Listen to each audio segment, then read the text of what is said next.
Bismillahirrahmanirrahim. Alhamdulillah wassalatu wassalamu ala Rasulillah ma ba'd. Kita di kesempatan kali ini coba sedikit tadabbur ya dari firman Allah Ta'ala di surat Fussilat ayat uh, berapa ini? 27. Ya, kecil sekali. Ya, ayat 27. Ya. Allah Ta'ala berfirman, ba'da a'udzu billahi minasyaitonir rajim. Wa min ayatihi al-lailu wan-nahar wasyamsu wal-qamar. La tasjudu lisyamsi wala lilqamari wasjudu lillahi alladzi khalaqahunna in kuntum iyyahu ta'budun. Ya.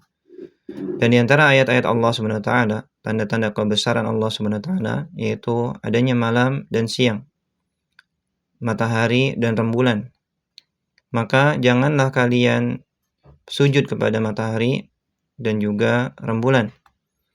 Akan tapi sujudlah kepada Allah Subhanahu wa taala yang telah menciptakan mereka. Ya. In kuntum iyyahu ta'budun. Ya, apabila kalian benar-benar hanya menyembah kepada Allah Subhanahu wa taala. Ayat ini ya dijadikan dalil oleh para ulama bahwasanya ada manusia-manusia yang menyembah matahari dan rembulan, ya.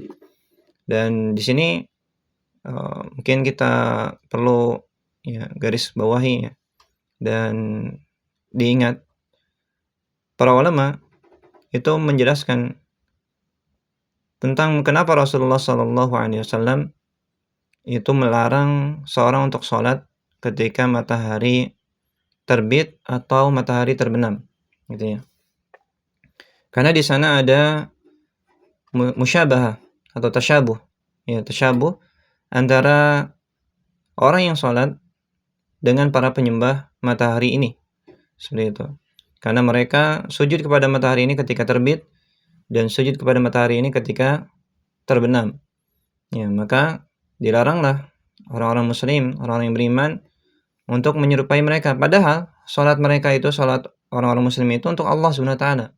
Namun ketika ada unsur penyerupaan dengan mereka, maka Rasulullah pun melarangnya. Lalu bagaimana lagi dengan yang itu bukan ibadah, dalam artian bukan ibadah syar'i kita, ya. Kalau yang sholat saja yang merupakan kewajiban kita atau sholat itu disyariatkan untuk kita, ya. Dan sholat-sholat sunnah misalkan yang lainnya, itu dilarang ketika terbitnya matahari atau terbenamnya matahari karena ada penyerupaan. Dan di sini namanya saddud dzari'ah, ya. Ditutupnya perantara atau jalan-jalan yang menuju kepada kebatilan. Nah, lalu apatah lagi dengan perkara-perkara yang itu benar-benar murni ya, kekhususan orang-orang kafir seperti itu. Tentu musyabahah di sini, tasyabbuh di sini lebih keras lagi larangannya. Ya, dan Rasulullah menyebutkan man tasyabbaha biqaumin fahuwa minhum. Barang siapa yang bertasyabbuh dengan suatu kaum, maka dia merupakan bagian dari mereka. Jadi orang yang bertasyabbuh dengan orang-orang kafir, maukah dia dikatakan atau dikelompokkan sama seperti mereka? Ya, sekarang sudah mendekati akhir tahun dan ini ada ritual-ritual atau kebiasaan-kebiasaan orang kafir, jangan sampai kita terjatuh ataupun keluarga kita terjatuh ke dalamnya. Barakallahu fikum.